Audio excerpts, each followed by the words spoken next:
নমস্কার, নবরান্নাঘরে একটা নতুন রেসিপিতে তোমাদের সবাইকে আবারও অনেক অনেক স্বাগত। আজকে তোমাদের জন্য নিয়ে চলে এসেছি একটা মিষ্টি মুখের রেসিপি। যে কোনো পুজোর অনুষ্ঠানে আমাদের এইটা লাগেই লাগে। কি বলতো? সুজির হালুয়া। একটু লুচি সুজি হলেও তো আমরা ঠাকুরকে দিই। যদি বড় করে আয়োজন করে ভোগ নাও করতে পারি, সামান্য লুচি সুজি কিন্তু আমরা করি। তো সেরকমই একটা সুজির রেসিপি, সুজির হালুয়ার রেসিপি তোমাদের সাথে শেয়ার করব। তো চলো দেখি। কড়াই বসিয়ে দিয়েছি, কড়াই গরমও হয়ে গেছে। সুজিটা নিয়ে নিই। এবার সুজিটা কড়াইতে দিয়ে দেব।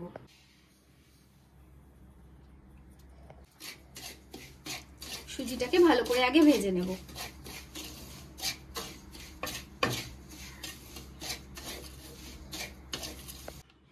সুজিটা সামান্য নেড়েচেড়ে নেওয়ার পর দিয়ে দেব বেশ অনেকটা ঘি।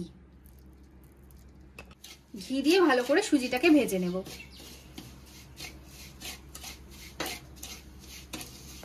এখানে নিয়েছি 1 বাটি সমান দুধ।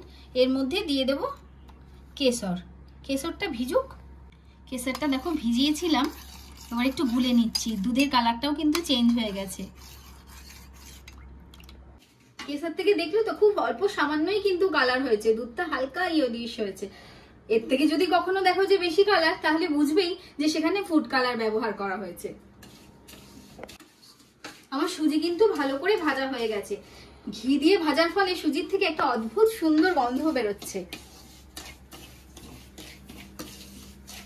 আমি কিন্তু সুজিটা লাল করে ভাজিনি, ঘিয়ের সাথে জাস্ট ভালোভাবে ভেজেছি।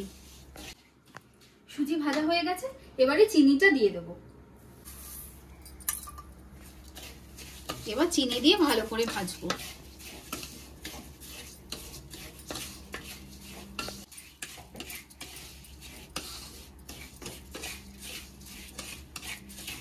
এবারে জল দিয়ে দিচ্ছি। জল দিয়ে সাথে সাথেই ভালোভাবে নাড়তে থাকবো।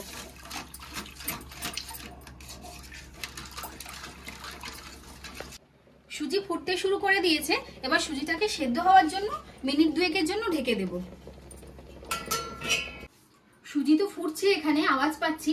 এবার কিন্তু বেশিক্ষণ ঢেকে রাখা যাবে না, কারণ তলাটা লেগে যেতে পারে। একটু নেড়ে দেব।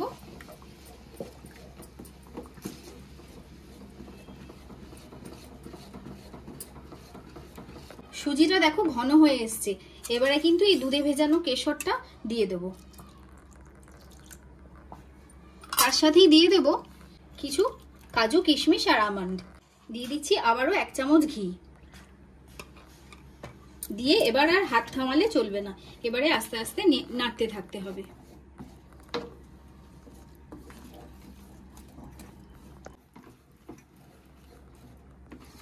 সুজি থেকে এখনই কিন্তু ঘি আর কেশরের একটা ভালো গন্ধ বেরোতে শুরু করে দিয়েছে।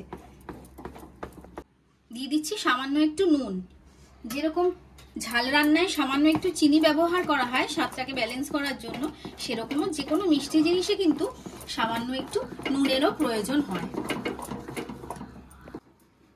দেখো নাড়তে নাড়তে হালুয়া কিন্তু একদম তৈরি হয়ে গেছে।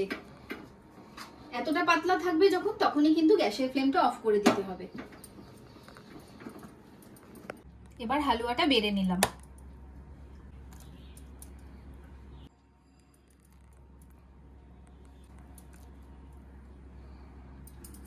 ওপর থেকে একটু কেশর দিয়ে দিলাম, আর দিয়ে দিচ্ছি কুচি করে কেটে রাখা আমন্ড। দেখলে তো কিরকম মিনিট 10-এর মধ্যে এরকম একটা অসাধারণ ঝটপট সুজির হালুয়া বানিয়ে ফেললাম। তো এবার থেকে যে কোনো পুজো বা ভালো মন্দ দিনে এরকম একটা সুন্দর হালুয়া কিন্তু তোমরা ট্রাই করতেই পারো। আমি অবশ্যই বলবো, নর্মাল হালুয়ার থেকে এটা কোথায় আলাদা বলো তো? এই ঘি আর কেশরের যে গন্ধটা, সেখানেই কিন্তু আলাদা। তাহলে অবশ্যই একবার বানিও, আর আমাকে কমেন্টে জানিও যে রেসিপিটা তোমাদের কিরকম লাগলো। ভালো লাগলে একটা লাইক, শেয়ার, কমেন্ট করে দিও। তো চলো আজকের মতো টাটা, দেখা হচ্ছে একটা অন্য রেসিপিতে অন্য আরেকদিন। তো সবাই সুস্থ থেকো, ভালো থেকো, সাবধানে থেকো।